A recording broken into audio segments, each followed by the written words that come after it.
एक पीड़ित व्यक्ति माननीय न्यायालय के समक्ष अपनी न्याय की गुहार लगाने के लिए जाता है। तमाम सबूत, तमाम गवाह होने के बावजूद वह न्यायालय में केस हार जाता है।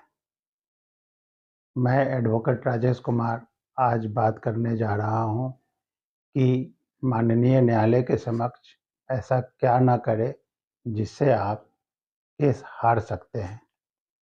तो उन गलतियों पर हम लोग आज बात करने जा रहे हैं। सबसे पहला है कि कोई भी बात को जो है रखना है वह बहुत तर्क संगत से, बहुत ही सटीक तरीके से रखना है।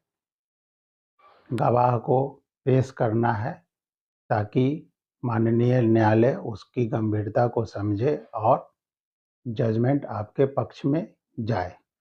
दूसरा गलती क्या है जो हमें नहीं करना है, वो यह है कि आप कोई भी हेयरिंग जो होता है उस हेयरिंग को जो है बिल्कुल टाइम पर पेशी करना है, वहाँ पर जाना है। हेयरिंग के दिन ऐसा नहीं हो कि हेयरिंग कोर्ट का आ रहा है और आप उस हेयरिंग में अनुपस्थित हो जा रहे हैं।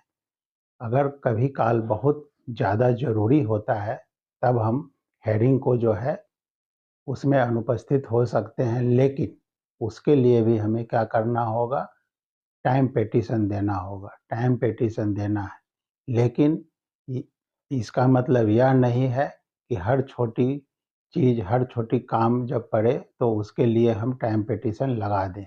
इससे बहुत ही नकारात्मक प्रभाव केस पर पड़ता है। उस चीज़ से हमें बचना चाहिए। बहुत ज़्यादा जब ज़रूरत हो तभी हमें टाइम पेटिशन लगाना चाहिए। अब तीसरा जो है क्या करना है, तीसरा जो बहुत गंभीर सवाल है, बहुत गंभीर विषय है, वह यह है कि हमें आधी अधूरी जानकारी के साथ माननीय न्यायालय के समक्ष नहीं प्रस्तुत करना है या नहीं पहुंचना है। जो भी बात जो है उसको बिल्कुल तर्कसंगत और एविडेंस के आधार पर अपनी बात को रखना है। और लास्ट और सबसे महत्वपूर्ण जो विषय है, जो बात करने जा रहा हूँ, वो है कि हमें भावना में नहीं बहना है।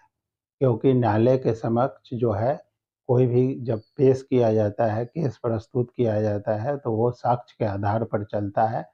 तो जब आप बात को रखें तो भावना में बहकर, कोई आवेश में आकर वहाँ पर बात को नहीं रखना है। बहुत विनम्र तरीके से, बहुत विनम्र लहजे से अपनी बात को रखना है और अच्छे से जो पुरानी केस जो डिग्री हुई है, जो पुराना, उसके आधार पर अपनी बात को उसको उस आलोक में रखते हुए बात को रखना है।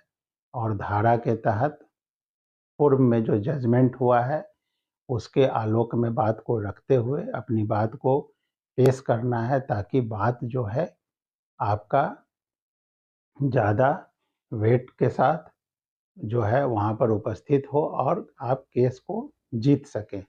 और या कह लें कि केस को जीतने में जो है संभावना बढ़ जाती है।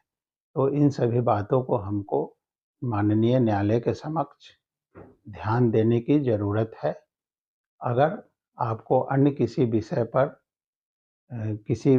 पर अगर जो है जानना चाहते हैं तो आप कमेंट बॉक्स में मुझे बताएं, उस पर मैं नेक्स्ट वीडियो बनाऊंगा। बहुत बहुत धन्यवाद।